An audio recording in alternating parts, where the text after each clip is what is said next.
jërëjëf suñu mbokku téléspectateur yu Bantamba TV mbokk yi une télé une vision ñu ngi leen di béggewaat bu baax a baax mbokk yi ci biir ndogu làmb ñu ngi leen di nuyuwaat di sant yàlla di julli ci yàlla Muhammad mbokk yi nag ndogu làmb saa su ne ci biir weeru koor lay am waaye ci biir ndogu làmb nag mbokk yi dafa am première partie bu saf sap bu naan runkum daje boo xamante ni moom la ñuy def mbokk yi runkum daje nag tey dama ci dalal ki nga xamante ni moom mooy Abo Fiiw dalal ci ki nga xamante ni moom mooy Modou Anta mbokk yi tey ñu fas yéene waxtaanee li nga xamante ni moom moo nekk ci biir làmb fas yéene waxtaanee ay ndaanaan mbokk yi ku ne xam na ni ki nga xamante ni moom mooy Zarko ak Sa Thiès combat la boo xamante ni combat bi taxaw na ki ko taxawal mooy Albourakh Events waaye mbokk yi Boy Niang ak Reug Reug combat boobu nekk combat boo xamante ni combat bu am solo la Gaston Production moom moo ñu ko indil mbokk yi ñaari combat yooyu tey dinañ ci waxtaan man ak ki nga xamante ni moom mooy Abo Fiiw ak Modou Anta sans frontière Abo Fiiw maa ngi lay nuyu. waaw maa ngi lay fay bu baax. di sant yàlla bu baax di julliwaat ci yéen di sant suñu ñaari waajur bu baax. yàlla rek comme ni ma koy waxee ñu bañ fi wax lu ñuy xeebee. di nuyu monde làmb yëpp di nuyu téléspectateur u Bantamba TV yëpp rawatina ñi nga xamante ne ñooy bàyyi seen yitte yëpp di seetaan émission bi nga xam ne mooy ndogu làmb ñu ngi leen di siyaar di leen jox seen wàccuwaay Baye Balla. Modou Anta maa ngi lay nuyu di la bala wax. bismillahi rahmaani rahim rabbi israh li sadri wa yassir li amri wahlul uqdatan min lisani yafqahu qawli Balla maa ngi lay fay bu baax di la jox sa wàccuwaay di nuyu Bamba di ko siyaare bu baax a baax di nuyu sama mbokk bawol yëpp rawatina fi ma dëkk muy waa Njeng waa Kër Abdou waa Thialène waa Mbuso Sanc Mbuso Ndiir Mbadiane Kadd Mbadiane Góora Njuufeen ñëpp ñu ngi leen di nuyu baax di leen siyaar di nuyu aussi sama mbokk Saalum yi rawatina fi ma doon murito muy waa kër Cheikh Aliou Diouf Lambaye di leen nuyu bu baax a baax di sàkkuwaat ñaan bu baax a baax di yeesluwaat njébal di nuyu suñu Basiru Diouf di nuyu sama mag yi nekk Grand Yoff yëpp ku ci mel ni ñoom Maam Jaara ñoom ñëpp maa leen di siyaar di jógee di nuyu aussi tamit fi ma jógee muy waa Parcelles 1 ba 26 Balla di la jox sa wàccuwaay bu baax di am mbégte ak contentement jàkkaarloo waat ak yow comme niñ koy defee rek di baal ak ci koor gi nga xamante bi nii ci la ñu dugg di ci balu ak aussi mboolem koo xamante bi nii ameel nañ la ak rek ñu ngi la koy jéggalu bu baax a baax Balla di la jox kàddu gi rek ba ci kanam incha allah. jërëjëf Modou Anta Abo dama bëgg ñu waxtaan ci diggante Zarko ak Sa Thiès mu nekk combat boo xamante ni combat bu am solo la ci wàllu lamb nekk combat boo xamante ni amateurs yi dañ ko bëgg lool wala dañ ko yàgg bëgg Zarko di ndaanaan def ay performance yu doy waar ci année yi ñu génn ci lamb Sa Thiès aussi ku ko xam ni ndaanaan la ci lamb mësta ñëw ci làmb te indiwul état bu baax Sa Thiès mësta dugg ci làmb te indiwul forme bu baax nekk mbër moo xamante ni rapidité bi ci moom ak mobilité bi nekk ci moom dafa yàgg ci moom tey boo ma doon wax ci diggante Zarko ak ki nga xamante ni moom mooy Sa Thiès lan nga may wax. waaw combat bu neex la Baye Balla. combat la boo xamante ne nii comme tey li may wax rek amateuru làmb yi yàkkamti nañ combat bi. parce que boo xoolee laale woon nañu. maanaam seen combat revanche lañ nekk nii. Zarko nag changé melokaan ci làmb. parce que boo xoolee durant carrière am yëpp. bëri na ci ay tolof ci làmb. mais moment bi ñu nekk jàppaat na ko comme li ma lay wax rek làmb siru la. da lay rëcc nga jàppaat ko ci biir carrière bi. ñi koy jàppaat bëriwuñu. mais moom fexe na ba téewaat ko ci làmb mu nekk champion bu kenn dootul naatable ci làmb parce que moment bi nga xamante ne nii ci situation fi mu toll ci làmb rek mooy fi mu war a déggee daali ci làmb parce que làmb li ñuy wax rek 3 phases la réussir na benn première phase bi ñëw ba ci digg làmb am ci ay tolof mais jàppaat na ko mu nekk champion bu mag boo xamante ne nii comme tey li may wax rek mooy fii nii buntu làmbam la quoi vraiment buntu làmbam feeñ na est-ce que Zarko bi wërun ndomba Sa Thiès ak Zarko bi benn la amul différence. waaw Zarko am na changement bu rëy parce que boo xoolee défaite yi mu perte ci làmb yëpp ci décide lañ ko daanee. maanaam ci finition action. lañ koy daanee ci làmb toujours. loolu nag dem na ba nga xamante ne nii retrouver na ko quoi ci làmb. parce que làmb li may wax rek mooy toujours yaa ngi ciy gën a yàgg rek yaa ngi ciy gën a am expérience. moment bii ni expérience dem na ko ci làmb xaalis dem na ko ci làmb li ma lay wax ni professionnalisme dem na ko ci làmb. moment bi ñu nekk Zarko bi Sa Thiès daanoon ak Zarko bii ni du benn vraiment. parce que boo xoolee juum na contre Sa Thiès. seen combat bu njëkk bi mais boo xoolee bëri bu rëy bi mu fa bëree itam da nga koy xool bëri bu rëy la bëri foofu noonu avant Sa Thiès di ko daan parce que ni mu def mbaar ko ci kaw daw fiir ko daw wër ko ndomb loolu nga xamante ne bërikat la mais toujours rek ci ndoxtu la ko Sa Thiès daanee quoi vraiment kon su ma la déggee bu baax mooy Sa Thiès dafa màgg ci diggante bi non Sa Thiès bi daanoon Zarko. Sa Thiès boobu moo gën a dangereux sax Sa Thiès bii nii parce que Sa Thiès bii nii masse musculaire dam na ko ci làmb quoi. Sa Thiès bii nii vivacité bi nga ko doon gis ci Sa Thiès gisatoo ko ci Sa Thiès vraiment. kon dama ne Sa Thiès bi daanoon Zarko moo gën a dangereux Sa Thiès bi ñu wan ci moment yi ñu nekk nii vraiment. te Zarko bi Sa Thiès daanoon aussi moo gën a dangereux bi nga xamante ni moom mooy Zarko bu njëkk ba. non Zarko boobu noonu da doon foyee làmb bi Sa Thiès daanoon. parce que Zarko boobu noonu bu fàttali boobu noonu da doon boole football ak li nga xamante ne moom mooy làmb. moment bii ñu nekk nag ci làmb rek la basé wu. parce que làmb day toll foo xamante ne nii rek mbër mi làmb ji dal maanaam làmb day toll foo xamante ne da lay dab. da ngay dem ba foo xamante ne da nga koy téye quoi. moment bi ñu nekk jëlee làmb ci Zarko day metti trop. jëlee làmb ci Zarko. day metti trop moment bi ñu nekk nag Sa Thiès li ko war ci combat bi rek. mooy am na lu mu daan def. parce que gisatuma Sa Thiès bu vif. bu am rapidité. vivacité Sa Thiès boo xamante ne buñ la bëree rek nga jug dem bëri ci gisatuma ko ci làmb. Sa Thiès boobu noonu la ñu war a gisaat ci làmb quoi. parce que attaquant la. attaquant la Sa Thiès lan moo ko war ci combat bi. combat bi li ko war rek mooy am na nu mu daan entraîné. daan am vivacité rapidité. na demaat jàppaat ko parce que làmb li may wax rek. làmb day jékki-jékki rëcc la. moment bi ñu nekk Baye Balla. xaw ma yaa ngi may déggam de moment bi ñu nekk. vivacité rapidité. moo koy may ndam ci combat bi. moo koy may li mu bëgg ci digganteem ak Zarko. digganteem ak Zarko vraiment. moo daan tax su ma ñëwee ci yow ci diggante Zarko ak Sa Thiès. ñaari mbëri yàgg nga leen a topp xam nga leen bu baax. ku ci nekk xam nga sa qualité. tey ji boo ma doon wax ci diggante Zarko ak Sa Thiès lan nga may wax. waaw Balla combat bu neex la combat bu neex la ñoom ñaar parce que boo dee xool bi ñu bëlee ak léegi. gàtt war naa def 15 ans wala 11 ans parce que ñi ngi bëri woon dimanche 27 avril 2011. xam nga 2011 ak léegi moom Balla. lenn lu nekk dox na fi si diggante bi. 16 ans te waaw 16 ans kon yaakaar naa ne nag boobu tamit mën nañ koo def nattukaay mën nañ koo bañ a def nattukaay mooy référence. parce que tamit des fois mbër ngeen bëree mu def 10 ans wala mu def 15 ans.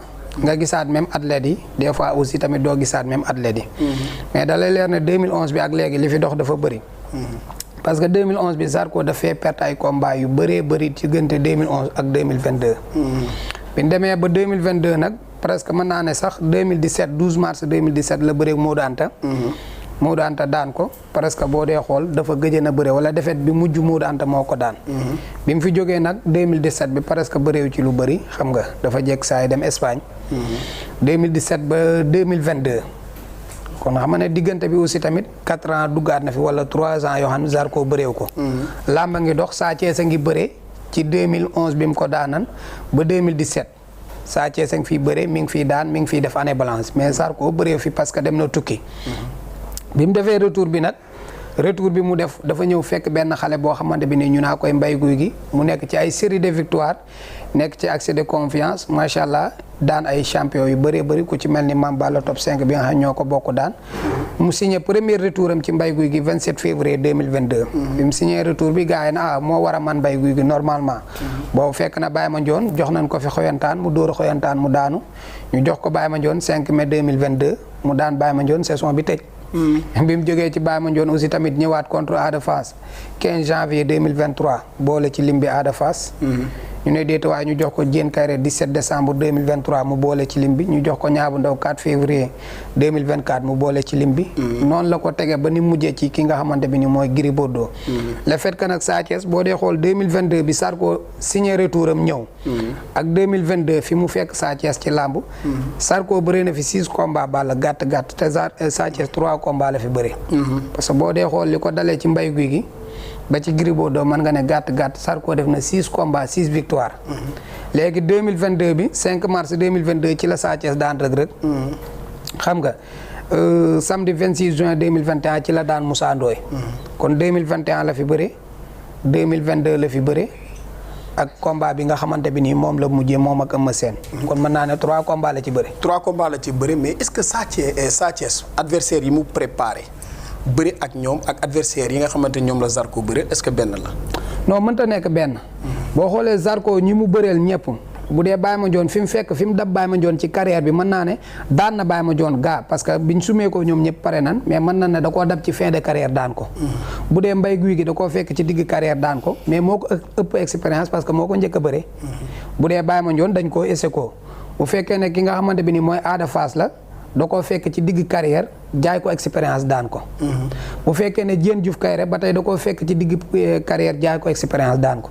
bu dee Gris Bordeaux da koo dab ci fin de carrière daan ko.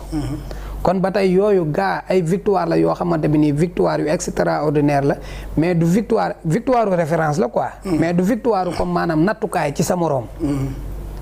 boo xoolee ba mu gëjee Zarko gëj naa bëreeg moroomam wecc digganteem ak Modou Anta. ñii mu daan ñenn ñi moo leen mag.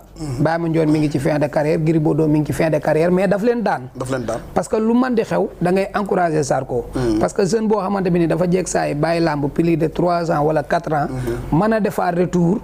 xam nga teglewaat 6 victoire kooku da nga ko war a encourager ak lu man di xew. te bi mu defee retour ba léegi gars yi mënuñ ci moom dara. bi mu defee recours déggoon dafa gën a yëkkatiwaat turu Grand Yoff. parce que Grand Yoff kenn ku ne xam na ne mi ngi doon xaw a suuxee ci làmb. le fait que ñi fi nekkoon ñuy ñaanal suñu frère Galas Fourier yàlla na ko yàlla yërëm te xaare ko àjjana. mais Zarko bi mu defaatee retour bi dafa yëkkatiwaat tur bi. waaye aussi tamit na xam ne ñi mu doon bëreel ak kii bokkul de. ñi mu doon bëreel ak kii bokkul de. ci loolu laa bëgg waa Régie ñu jox ma benn combat. Zarko jox mi benn combat Sa Thiès ñu seetaan ko vite fait rek dellu si ci plateau bi bu ko defee ñu mën ci gën a xuus incha allah.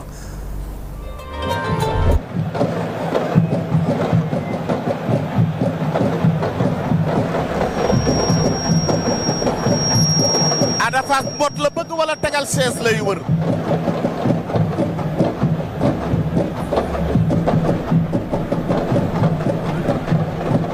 Zarko na may tànk bee bala ñu ko caxabal waaw na ko moytu bu baax. Ada Fass Zarko. Zarko bul joxe wet. wóoru de.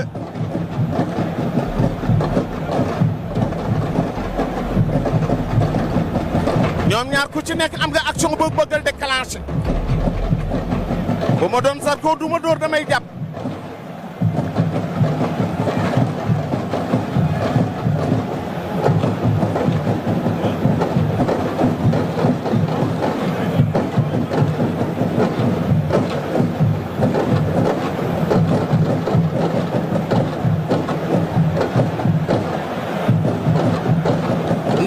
ndengeñ ba ñoom ñaar.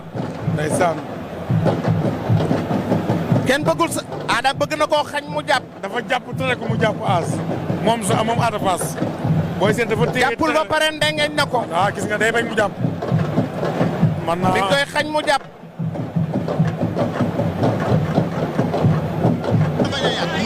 déedéet Zarko loolu du dóor. jàmm jeex na. gis nga bëggul mu jàpp.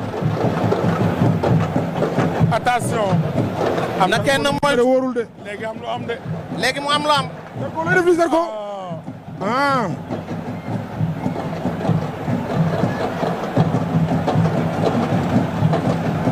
léegi mu am lu am ndeysaan. ma Aïcha maa ngi lay nuyu mais. Zarko li muy def wóorul. Ndiago Baye. mais Zarko lu muy def nii. bëreel.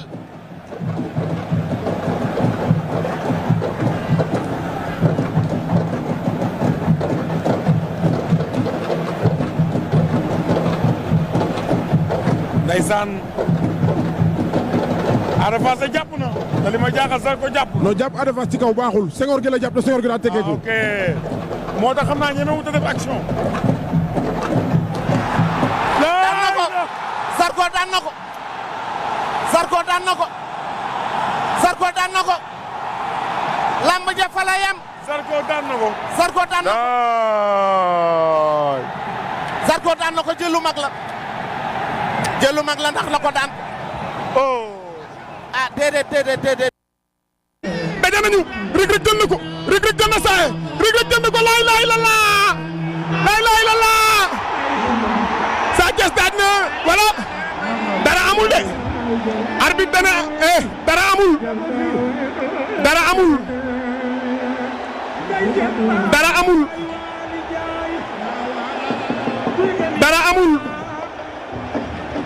laay laay la laa daje nañu waaw Sa Thiès ak Reug Reug ñu ngi xeex ñoom ñaar Sa Thiès mi ngi xeex ak moom Sa Thiès ak Reug Reug Sa Thiès mi ngi xeex ak moom Reug Reug Sa Thiès laay laay la laa waxoon naa leen combat bi du yomb ñaari xale yi koy bëri Reug Reug jëlaat na ko Reug Reug jëlaat na Ndiaye laa ilaaha illallah Reug Reug daan na Sa Thiès laa ilaaha illallah Mame Cheikh jëlal VAR Mame Cheikh jëlal VAR waaw waaw VAR waaw waaw VAR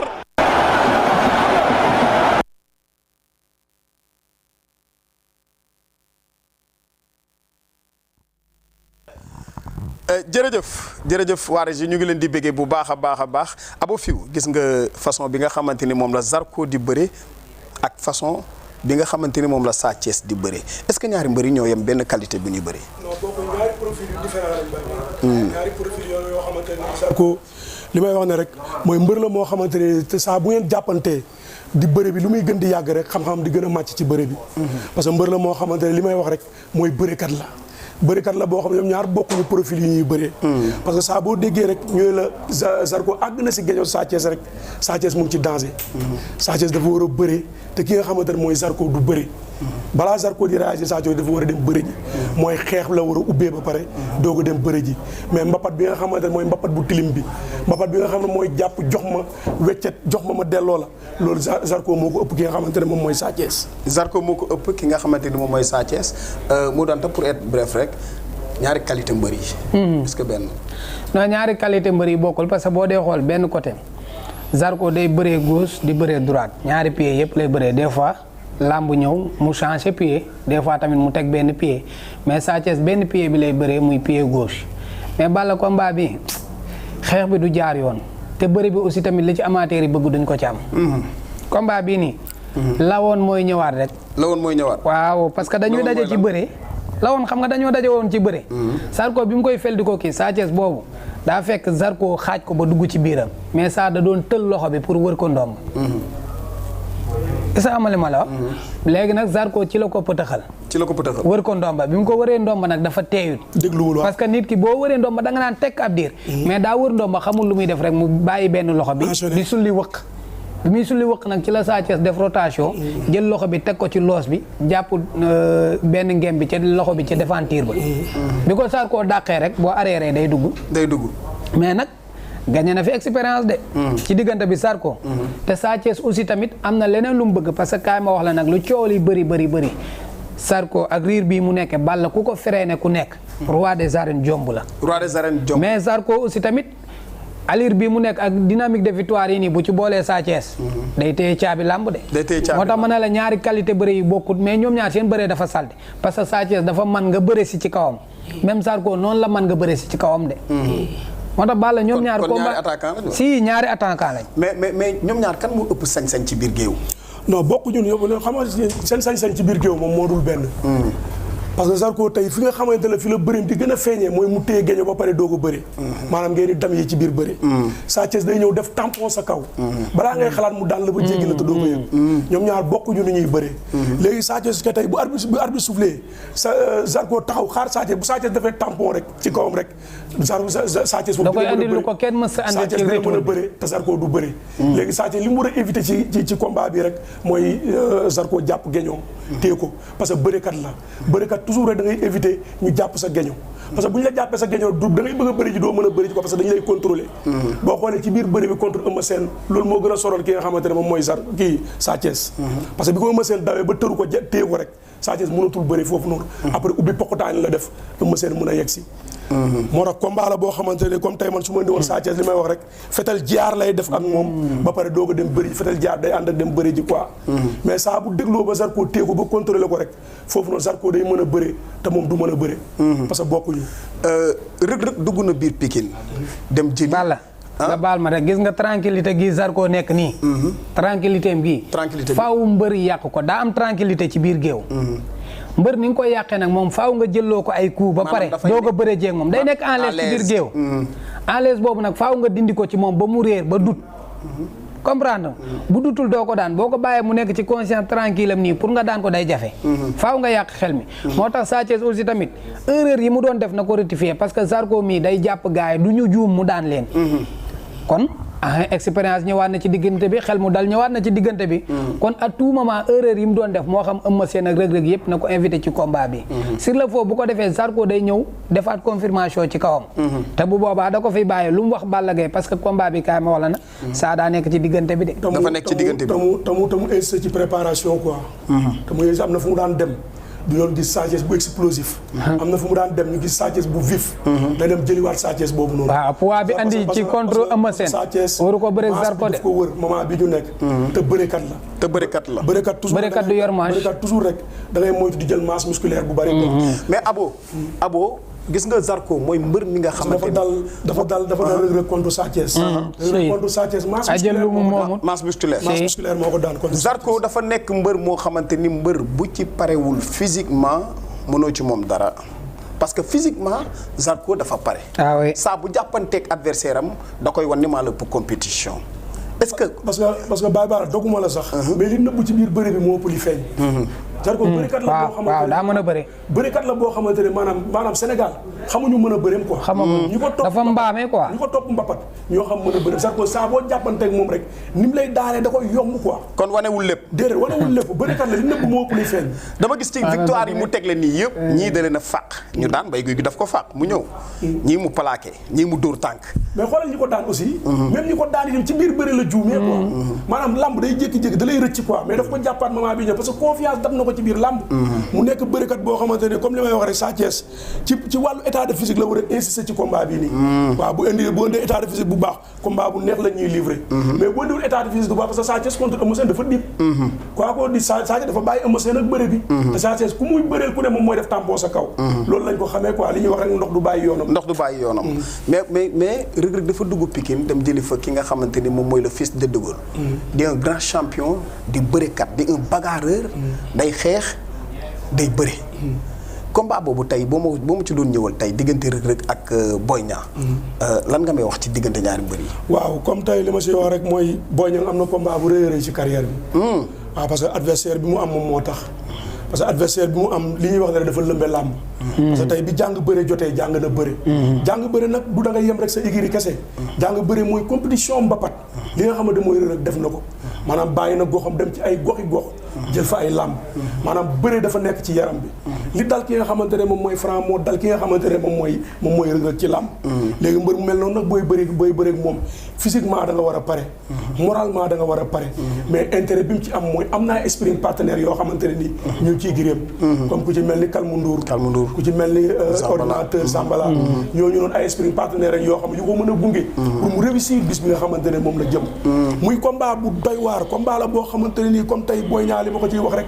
mooy combat bi waru ci bàyyi dara dafa war a pare fépp non dafa war a pare fépp combat bi nii combat la boo xamante ne nii bu tey dafa am lu mu ci moom nag am Reug Reug am lu mu ci moom dafa am lu mu ci moom Reug Reug am lu mu ci moom li xewoon fi ci combat Zarko beeg Sa Thiès li ma la ci wax moo xew fii parce que saa boo déggee ñu la Reug Reug sa xëna si gaño Boy Niang ba téeko rek Boy Niang day nekk si ay jafe-jafe léegi Boy Niang li mu war a def ci combat boobu rek mooy bëre bi ak xeex bi la Boy Niang war a enchaîner bëre bee xeex bi moo dañu soronte lu toll ni tarfatal ay ni bëre bee xeex bi saa boo déggee ñun la biir ci na ko rek jàpp na ci benn day rate combat boobu noonu mais différence su ñaari mbër yi Boy Niang ak Reug Reug mooy kii dafay xeex si pour bëre kii dafa ñëw pour bëre si est-ce que tey ku mel ni Boy Niang numéro 2 ak expérience bi nekk ci moom ak combat yi mu fi jot a bëre est-ce que dina may opportunité ki nga xamante ni moom mooy Reug Reug mu daw jàpp ko bëre. xam nga Boy Niang taxawaay bi dafa baax ci làmb Boy Niang xeex bi dafa baax ci làmb maanaam day xeexu làmb xam nga tey Baye Balla tey ñu lay jàngal boxe ngay téye ci ay paaw nii di dóor ay gauche droite di téye ci ay sac de frappe di dóor ay bokkul léwtoo dóor la Boy Niang jàng parce que boo xoolee bu lay dóor ku yow mi nga xamante yaay bëri moom coup bi mën na la dal ba mu ñëwaat doo xam ndax dóor na la loolu vivacité la am ci xeex bi rapidité la am ci xeex bi léegi nag da koy def enchaîner di ko booleeg bëri bi parce que boo xoolee bi mu dóoree Sa Thiès ba Sa Thiès di dóor ay laaw xoolal fi mu daw seex Sa Thiès ak fi mu ko sukkar bee benn la muy bërikat boo xamante ni bërikat la mais li ma lay wax rek mooy combat la boo xamante ni combat bu neex la combat la boo xamante ni comme tey li ma ciy wax rek Omar Kane Reug Reug itam war na jël combat bi parce que tey li nga xamante ne réussir ki nga xamante ni moom mooy Sa Thiès mun nañ ko baal defet boobu mais munoo daanu ci Sa Thiès ñëw daanu ci ki nga xamante ne moom mooy Boy Niang loolu enjeu boobu noonu la combat parce que fi nga xamante ne moom mooy Thiaroye amuñu champion boo xamante ne nii tey mën na xëccoo li ñëpp di xëccoo ci làmb. parce que tey ay Khadim Ndiaye jaar nañ fi. Ousmane Diop jaar na fi. Dios jaar na fi. Baye Mandione jaar na fi mais champion bu mel ni Omar Kane Reug Reug. ak fi mu toll ci làmb. caaro yi ñu ngi koy doog a am. caaro ñu ngi koy door a am combat boo xamante ne ci félicité Makan Meng. di ko wax ne ko bis bu rëy la tëgg. bis la boo xamante ne bouton bi mu bës ci wàllu làmb rëy na lool. rëy na lool mu doon ta Reug Reug ak Boy Niang. combat bu neex la Balla. combat bu neex la mais nag seen xeetu bëre yi dafa bokkul quoi. man damay xalaat sax combat bi Balla première 5 minutes yi mu bañ cee jeex ba yegg 10 minutes quoi parce que tamit ñoom ñaar ni ñuy bëree. boo dee xool pied gauche pied droite day xaw a doy waar te benn côté aussi tamit Omar Kane Reug Reug loolu aussi tamit des fois daf koy def. sans départ ci adversaire bi nga xamante bu dajee yow day xool ne côté xeex bi ngay xeex arrangé wu ko mu changé pied. des fois def na ko ci combat ak Bombardier moom des fois mbër yi da leen di tegal droite ñii des fois mu andi leen gauche. mais bokk na ci combat boo xam ne damay gis gars yu bëri dañuy yaakaar ne Boy Niang day daw mbapat bi Boy Niang du daw mbapat de parce que ku mën a bëre la. mais dafa am système de bëre boo xamante bi nii daf ko yor. le fait que maanaam touché wu la ba nga jóg. sa xol yeewu nga bëgg a tëlëf dal ci kawam foofu lay amee occasion pour daan la. léegi nag daf koy bëgg a def mbër yi tey nag Reug Reug dafa yorul façon bëre bi Sa Thiès di yore. parce que Boy Niang mbër yi mu gën a mën a daan par exemple tey bokk na ci Balla Gaye bokk na ci Sa Thiès bokk na ci Ama Baldé bu ñu doon bëre. parce que mbër yooyu arbitre day siffle ñu dagg jéng yi dox sa kaw. ñooñu pour Boy Niang toucher leen ba pare yegg ci seen giñoo daan leen day yomb. léegi nag bu fekkee ne le fait que ay Tafatine comprendre nga ay Eumeu Sène ay ku ci mel ni Reug Reug day xaw a diire tey combat ak Reug Reug bii sax ñoom ñaar bu ñu demee ba bëree 5 minutes wala lu ko ëpp wala ñu miitaa sax man na maa bañ a bett. parce que nag mais nag moo daan saa boo déggee ñu la bëri nañ 10 minutes. ci combat boobu dañuy dugg ci avantage Reug Reug. pour man dañuy dugg ci avantage. bu ñu bëree 10 minutes avantage Reug Reug. bu ñu bëree ça dépend ni ñu abordé combat bu déparé quoi. pour man ki nga xamante ne ni moom mooy Boy Niang. bu insister ci li nga xamante ne moom mooy xeex bi. parce que Reug Reug xeex dam na ko ci làmb mais wanee bu ko ci li nga xamante ne mooy lutte avec frappe. même bu ko wanee feneen wanee bu ko ci lutte avec frappe. mais Boy Niang dafa yor xeex boo xamante ak déplacement boo xam te Boy Niang day bëri 3 temps. yoo xam da koy bëri ci yaramu adversaire bi. loolu nag bala ko man faaw adversaire déclenché ci kawam. waaw mais boo déclenché ci kawam. pour mu dalay daan ba ñibbi. mais ay kurpeñ ci kanam bu saxee adversaire bi dina def lu mu warul def. man combat bi tey Abo Khadim bu ma doon Boy Niang bu arbitre sifflé damay dagg jéng yi dox ci kawam. comme Sa Thiès ni mu bëreeg Reug Reug. bañ ko déglu. si gis nga Omar Kane Reug Reug boo ko dégloo ngeen di bennal xam nga am na cokkaas yoo xamante ne pour freiner mbër la. comprendre am na loo xamante ne comme Sa Thiès la nag day ñëw da ngay bëre si wala nga xeex wala nga génn làmb ji. Sa Thiès noonu la lay sëkkatale. mais Sa Thiès.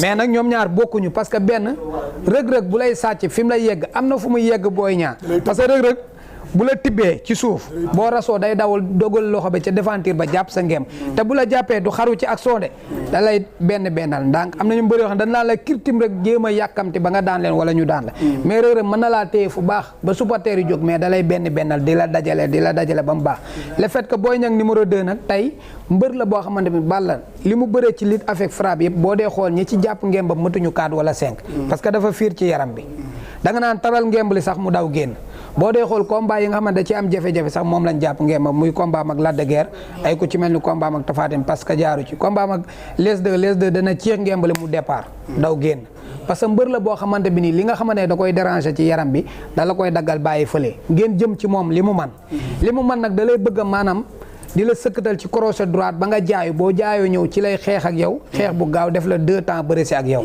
te nag ma wax la Reug Reug gaa yaa ngi koy naw ci bëre bi lool mais na xalaat ne Boy Niang mën naa bëre si ci kawam Balla Boy Niang mën na bëre si ci kawam bëre bu ko bett nag bëre bu bett Reug Reug Boy Niang bëre si ci kaw Reug Reug du risque ci moom day am lu koy waral bu arbitre bi ne piip ñoom ñaar ñu léewtoo ba xeex bi sax bu xeex bi saxee am na Reug Reug nu muy dóore bu ko Boy Niang freiné ci crochet droite ak jël bi muy jël tànkam parce que Boy Niang ragalul bëre ji ci kaw Reug Reug de parce que gars yi bëri dañu yaakaar ne mënul bëre wala mais dafa yor ay pexe dafa yor pexe ba pare muus gi ak pexe yi nag mooy nëbb bëre bi gars yi bëri dañ naan mënta bëre mais Omar Kane Reug Reug moom képp koo xamante bi nii kaw ba suuf dajale na la ba jàpp sa ñaari geño mënoo rëcc te daanu la parce que loxo bi moom macha allah déggal na ko déggal boo xam ne lépp lu mu ci téye lu nekk mooy borom moo tax combat bi nii mënul yomb de Balla mënta yomb ñaar mënul yomb de. te ki nga xamante ne mooy Boy Niang li dal fausse garde yu bari moom moo ko dal. parce que benn loxo lay xeexee.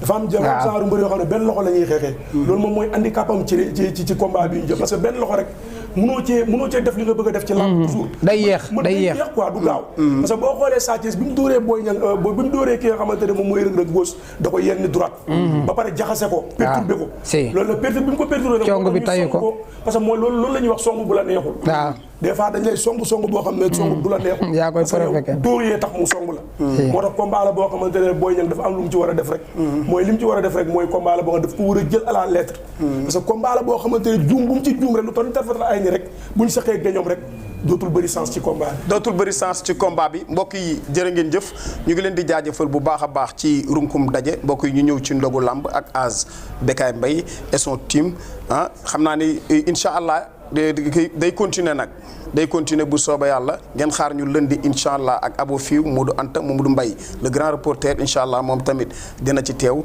ñu wax leen li nga xamante ni moo xew ci làmb ji ñaga mbay Salixaat Couture ñu ngi koy jaajëfal bu baax a baax moom moo génn fii ci li ma sol waaw ñaga mbay Salixaat Couture xale bu mën a ñaw la daanaan la numéro mi ngi nekk 78 109 50 50 78 109 50 50 ñaga mbay Salixaat Couture jërëjëf ñu ngi leen di jaajëfal jaa ngeen jëf